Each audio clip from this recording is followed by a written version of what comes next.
Gene! Looks like Duran's woken up! Let's go see how he's doing!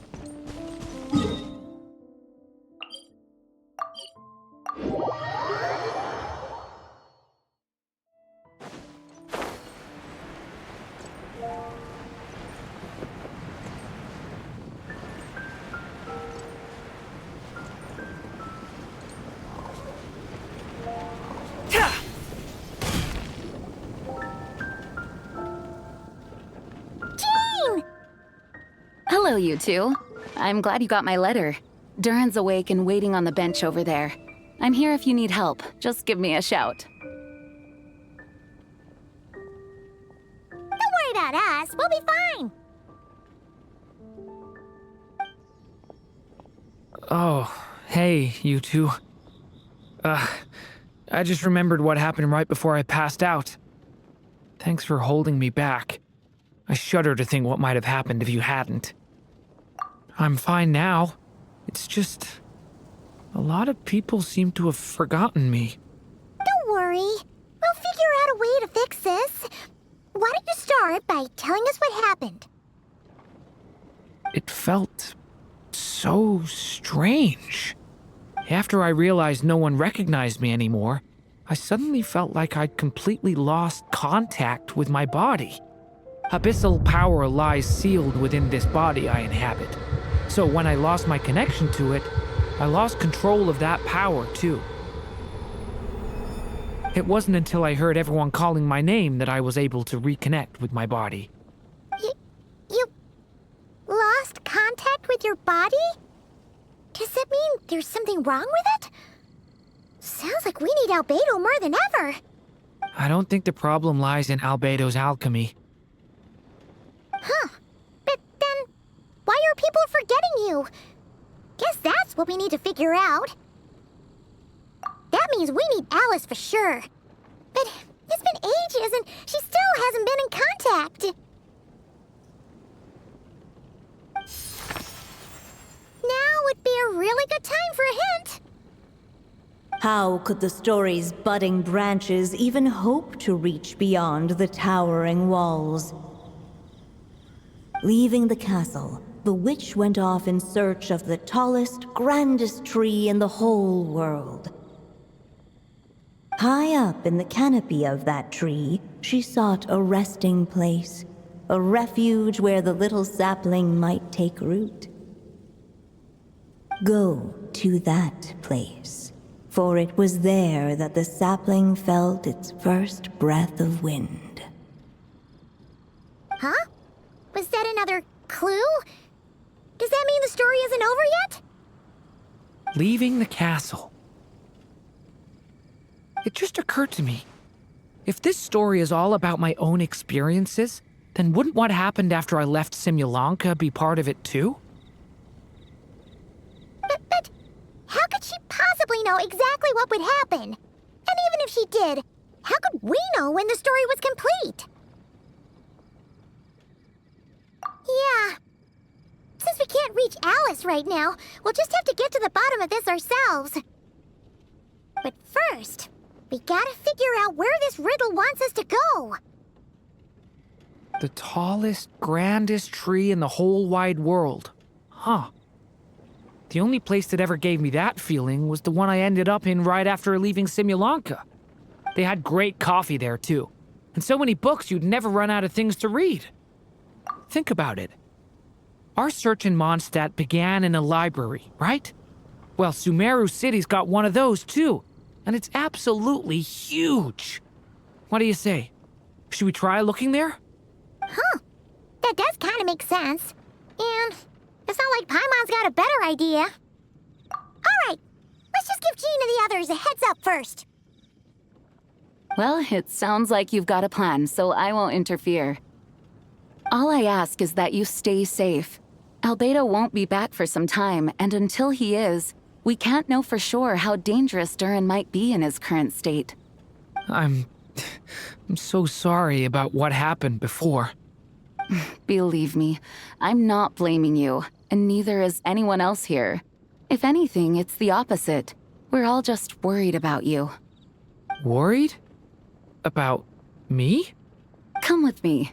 I want to show you something. As soon as they heard you were awake, they all hurried over to see how you were doing. You all came to see me? A little birdie told me you're working on finishing a storybook. So maybe all those people losing their memories is just a plot twist, waiting to be resolved. Miss Lisa, you always seem to know how to put my mind at ease. Please, everyone, don't worry about me. When I get back, I'll find a way to complete my mother's story, and the one we started, too.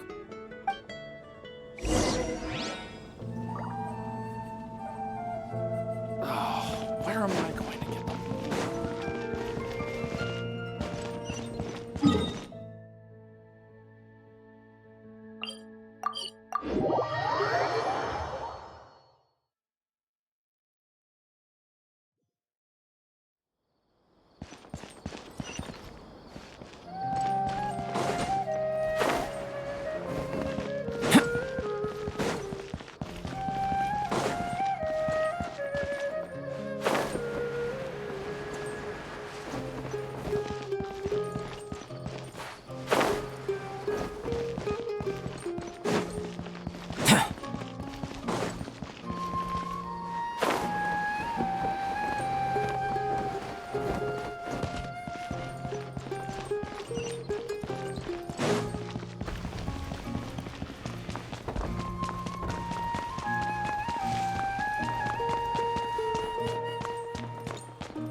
Whew. After the library hunt in Mondstadt, it's not as if Paimon was expecting this to be easy. But this... yeah... this is something else. Where do we even begin? Even the clue this time seemed kind of cryptic. Yeah. Guess the best we can do is stay on the lookout for more weird things going on.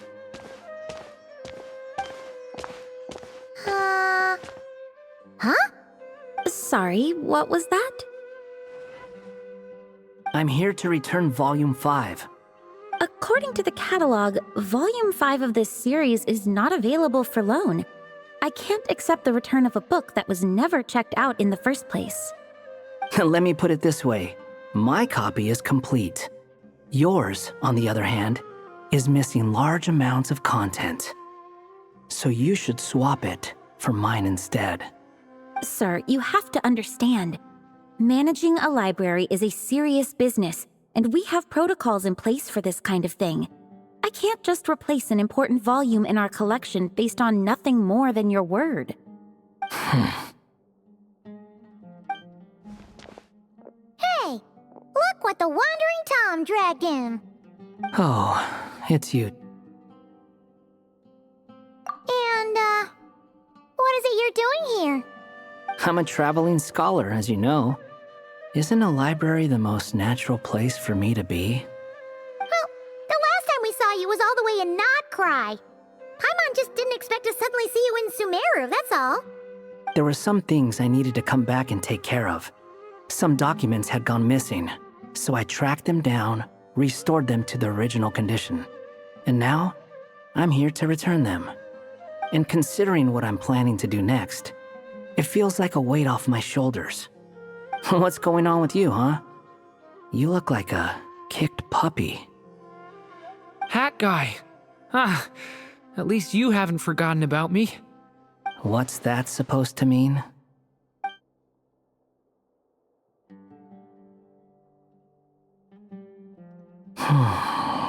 So it's been getting worse.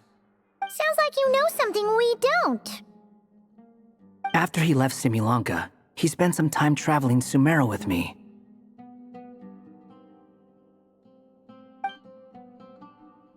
I was working on several texts at the time, and I stumbled upon something strange. Anytime Durin of Simulanka was mentioned, before long, the record would disappear. Which means, all the remaining records on Durin are about the evil dragon that fell on Dragonspine. How did you even discover that? If I remember correctly, Hat Guy loved the time he spent in Simulanka so much that he started writing a travel log. That's besides the point. The fact is, you're not affected by the ley lines of this world. I'm sure you can grasp the implications of what that means. His case is different from mine. It's more like the world itself refuses to accept his existence. It started with a few written records, but now, it sounds like it's spread to people who never met him or didn't know him well. At this rate, the whole world might forget him altogether. The whole world? But that includes all my friends in Mondstadt, and even Hat Guy, too.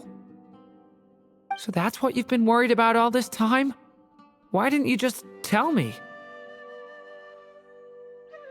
There are more important questions right now, like figuring out how to fix this. That mage clearly cared a lot about her child. She left that book behind for a reason. If you want answers, isn't that the place to find them? You think that didn't occur to us already? Problem is, we need to find the memory that unlocks the next chapter first. Mind if I take a look? I just want to know what secrets this book is hiding. Besides, I've run into a bit of red tape, so I've got time. Of course. Be my guest. So, the memory we've been looking for was about you all along?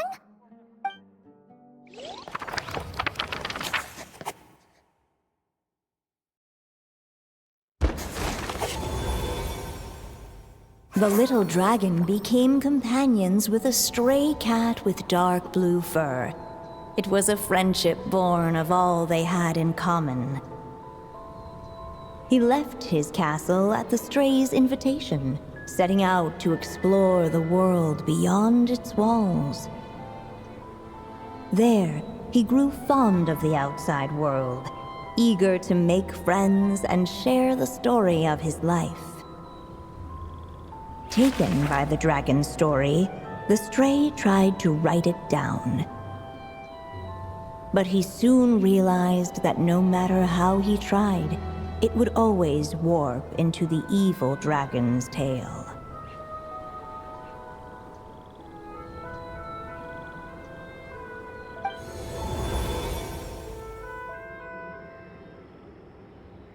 So, this is the world where this chapter takes place?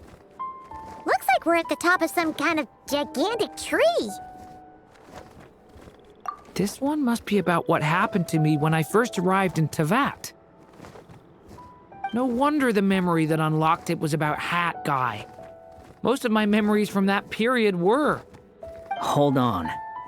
Anyone want to explain how I ended up looking like this? Maybe you've become a character in the story too. You see me as a stray cat? A wandering Tom, to be exact. You should count yourself lucky. Of all Durin's friends, your character is by far the most memorable.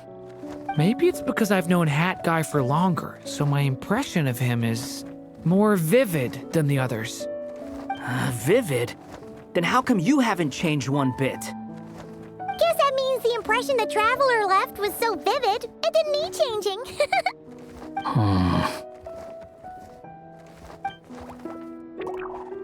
Hello, everyone!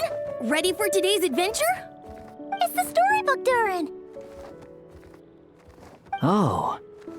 So you're not playing yourself in this one? Does that mean the two of you have even more memorable roles to play? Where are we going today, kitty cat?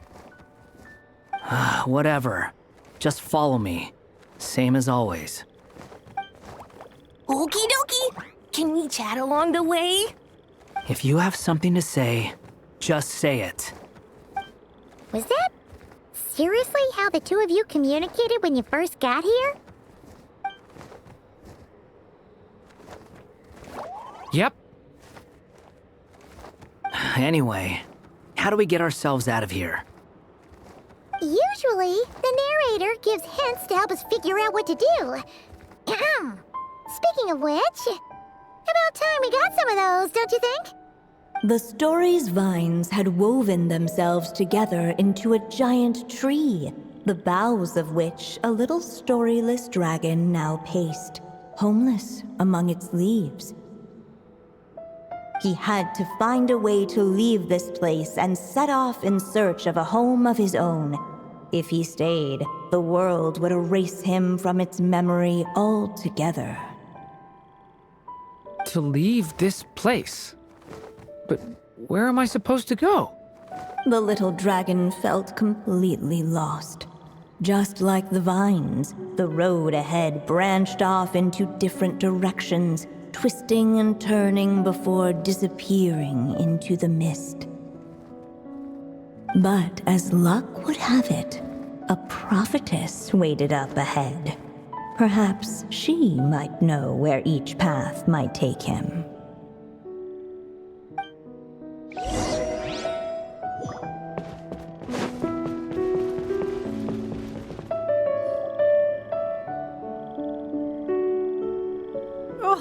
You must be the little lost dragon. It's true. My friends and I are lost. This meeting was no accident. The prophetess was in fact the seer witch, here to present her promised gift. The seer witch? Oh yeah! That's Mona's teacher, right? The old hag? Insolent child. I am the seer witch, your prophetess, not some old hag. Sorry! Now, little lost dragon, I have come to bestow the gift I once promised. A prophecy. A prophecy? Hear me now, for my prophecy is this. One day, the dragon from beyond the castle shall be reborn, and none may avert its coming. The wind took the prophecy and swept it off into the distance. And so, the little dragon was shown a path to wander. As far as I remember, once that alchemist from Mondstadt learned about the prophecy, he chose to stand with you against the evil dragon. So, what does any of this have to do with you being forgotten? Oh, wise witch of prophecy! Could we trouble you with another question? As enigmatic as she was elegant, the seer witch spoke no more, for her thoughts had long since returned to the starry firmament above. Just when we actually needed her. The seer witch was my mother's friend, so the prophecy she just gave should turn out to be helpful. Well, it's not like we've got better options. But if all we need to do is leave this place, which path should we take? Why don't we take a look around?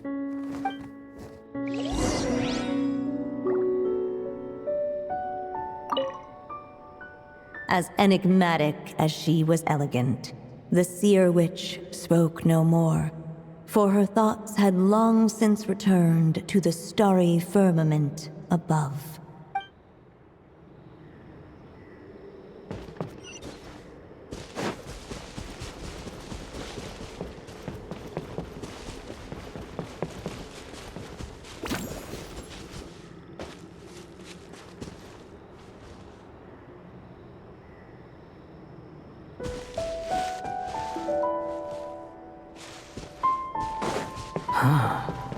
Looks like there's another path over here. The secrets he sought led the stray to discover another path forward. It seemed to lead away from this place, but each time he tried to follow it, the branches of the tail sent him back to the start.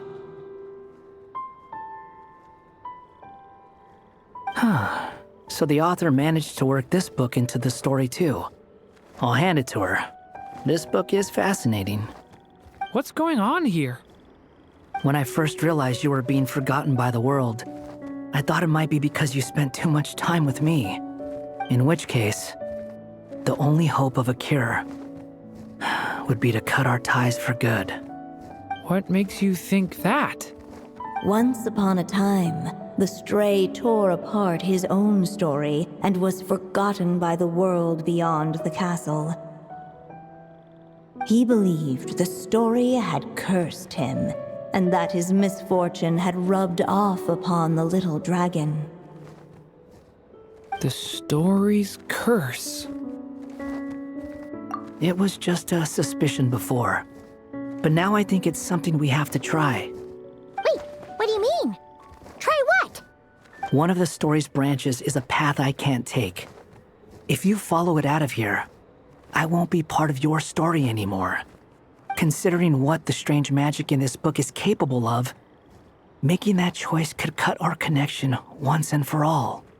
As long as there's a chance it might work, it's worth a try. He's not like me. He deserves for the world to remember him. Well, maybe Hat Guy has his reasons for thinking that way, but that's not the kind of decision I can make so easily.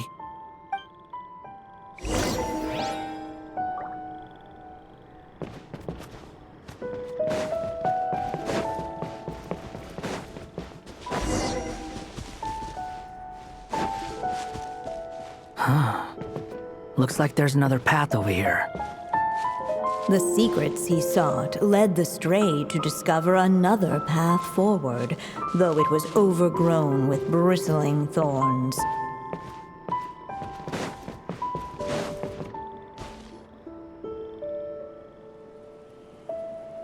It seemed to lead away from this place, but each time he tried to follow it, the branches of the tail sent him back to the start. What's going on? When I first realized, in which case, What makes you... Once upon a he believed The story's curse. it was just a suspicion. Wait, what do you mean? One of the stories, considering what the strange magic, as long as that he's not like me. Well, maybe... It's what my stray cat buddy thinks is best anyway. Hat Guy. It's worth a shot.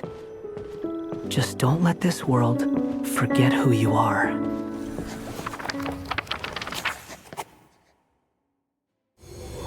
the little dragon left along the path his companion could not take. And from that point forth, the stray was no longer part of his story. Yet his memories of the stray were an indispensable part of his tale. With the stray gone, the story lost the very spark that had first set it in motion. In the end, the little dragon's story faded into nothingness, and in the world beyond the castle, only the evil dragon's tale endured. Who am I? Is this me? And so the story ended, with the little dragon fading from sight, leaving nothing but the evil dragon's shadow in his place. Oh no! Madurin!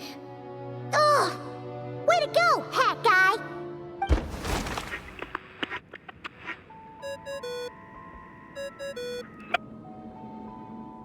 Hello, children. If you're hearing this recording, it's because you've reached a certain ending. You may have noticed that little Durin's experiences have been written into the pages of this book. Well, you should know that in the same way, its ending will also be written onto him. So be careful, because triggering a bad ending could be somewhat problematic. Let me guess, you're upset that I didn't warn you earlier? Don't worry, though. I've thought it all through. I built a very special feature into this book, just for you, the witnesses of this tale. So, go ahead, see if you can turn back the pages.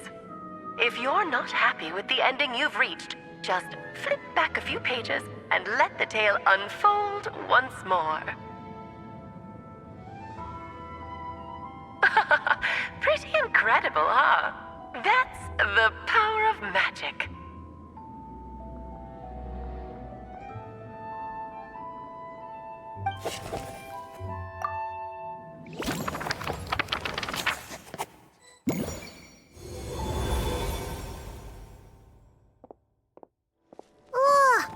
That last ending was awful.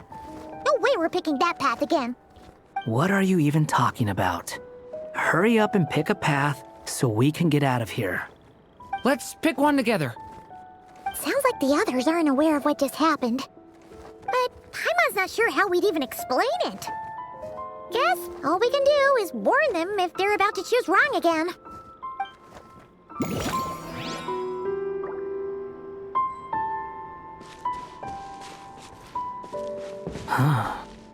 Looks like there's another path over here. The secrets he sought led the stray to discover another path forward, though it was overgrown with bristling thorns.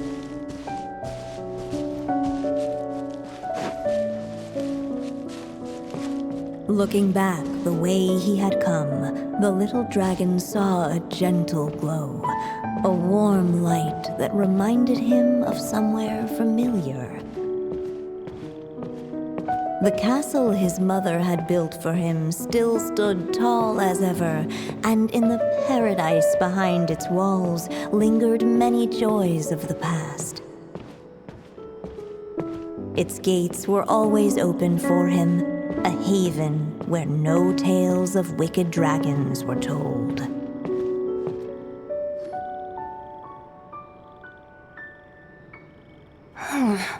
Returning to the castle? Huh. Well, that's an interesting thought. Has the idea of returning to Simulanka ever crossed your mind? Returning to Simulanka? Think about it. It's a place where a heartfelt wish is all it takes to rewrite the cruelest fate. Not like here, where fate mocks us all. If there really is a being controlling the fate of this world, it must be a laughably spiteful creature, deaf to the wishes of others. If you leave this world and its cruel fate behind, maybe your problems will be solved. Hey! Don't give him crazy ideas like that! I was simply expressing my envy, that's all. Not everyone is lucky enough to have a place like Simulanka to return to. Well, let's say that you did. Would you choose to go back? Of course not. I'd rather show fate who's boss instead. Oh. I just need some time to think this over.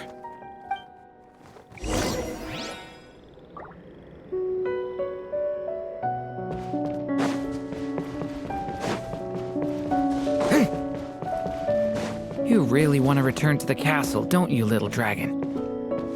When you're there, no problem ever feels too big for you to solve.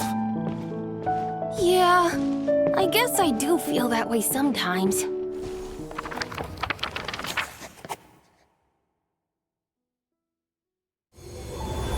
As the little dragon slipped back inside the castle's walls, the clamor of the outside world fell away.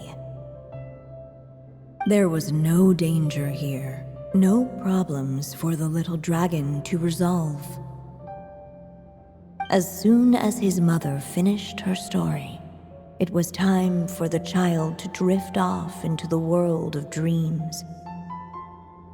And so the story ended, with the little dragon fast asleep in his castle, just like he had never even hatched. What's going on? I feel so weak. Hey, what's happening? Durin, wake up! But this can't be how it ends. Durin promised to bring back everyone's memories. There's no way he'd accept an ending like this.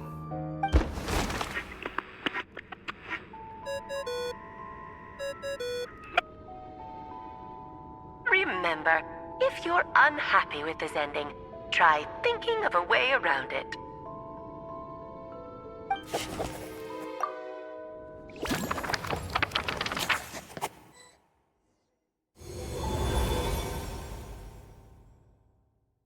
Uh-oh.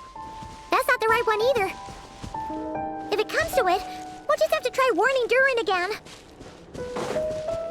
The wind kept blowing, but the little dragon had not yet resolved to follow it.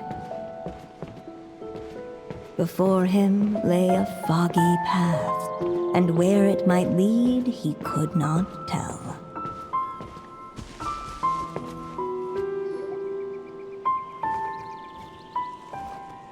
If we go this way, we'll be heading back to Mondstadt, just like we planned.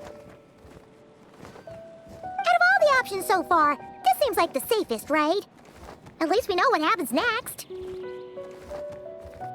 He helps stop the evil dragon from returning, gets a new body, makes a whole bunch of friends, who all just forget about him. But you didn't forget, Hat Guy. I'm just saying, choosing this path wouldn't solve the main problem. You'd still end up being forgotten. Huh. I'm not against choosing this path. I just wonder what secrets it might be hiding. Let me think about it.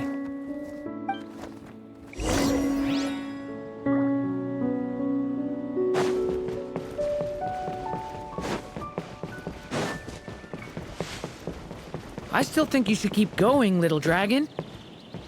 If you leave the castle, you can accomplish something amazing and make a bunch of friends along the way. Really? Then let's go! Unable to preserve his story, the little dragon wandered astray. Fortunately for him, a certain prophetess had left behind a prophecy to guide him. The wind took the prophecy and swept it off into the distance, and so the little dragon was shown a path to wander. Following the wind's guidance, the little dragon made his escape. In turn, the prophetess affirmed the little dragon's choice, leaving an extra secret as her parting gift. Now that you've made up your mind, I shall keep my promise by explaining fate's little trick. Long, long ago, the gods of the high heavens gave the world outside the castle a magic of its own. They called it storytelling. It was a magic of almost unshakable power that governed how people met, grew close, and understood one another. Each person had a story meant for them and them alone, one whose ending was written in the heavens long ago. In truth, your story and the evil dragons are simply two versions of the same tale, and that is something the magic of storytelling cannot abide. Beyond the castle's walls, your story cannot take root, for the evil dragon's tale has done so already.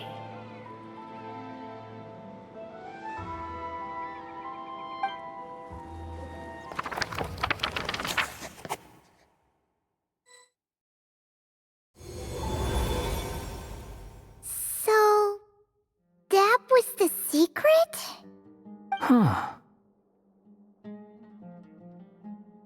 But what does that mean? You still don't get it? Simulanka Durin and Tevat Durin share a special kind of connection. Their fates are mirror images of one another. While they were in two separate worlds, there may have been some mutual influence, but their fates were independent. But when Simulanka Durin came to Tevat, a version of his fate already existed there. So, how can two fates exist at the same time? The answer is, they can't. The rules of this world don't allow it. You can't return a book you never checked out in the first place. So, what's Durin supposed to do? Those mages seem to have come up with quite the ingenious solution.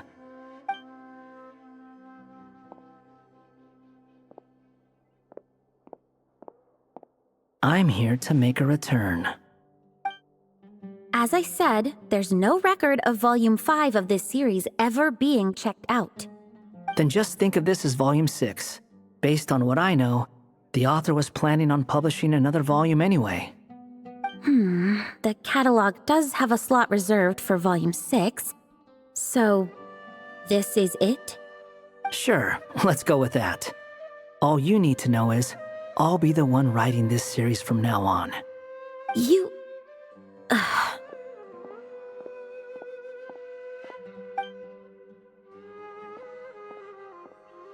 What are you up to this time? Remember the red tape I mentioned before? Well, I just took care of it. Now, I guess you'll be off to see your alchemist friend? It should be pretty obvious by now. He has the answers you're looking for. Well, we do have a whole bunch of things to confirm with Albedo, that's for sure. But didn't Jean say he'd be gone for quite a while? I'll join you. Just let me know when it's time to go. Hat guy?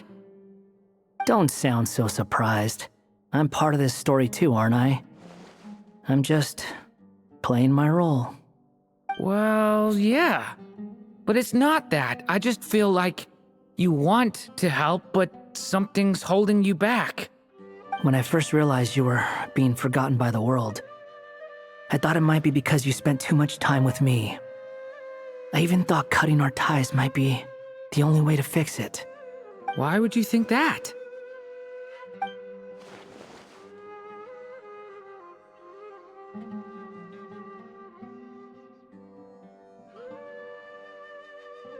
It doesn't matter now. Judging from the answer this book has given us, I was probably overthinking it. Just as well, with the ley lines rejecting him like this, the people who still remember him are his only remaining connection to this place. If that last fragile tie was broken, who can say what devastation his unbound body might unleash? And to think I'm one of the people keeping you here, instrumental in helping change your fate.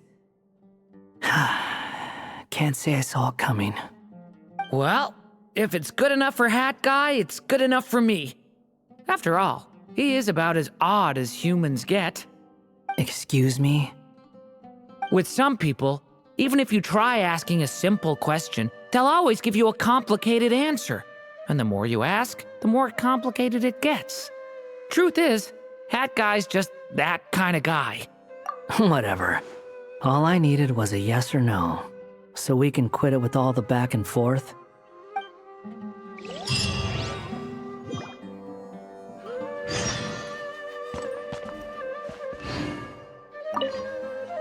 I'm sticking around for the next few days. So, when it's time to go, you know where to find me.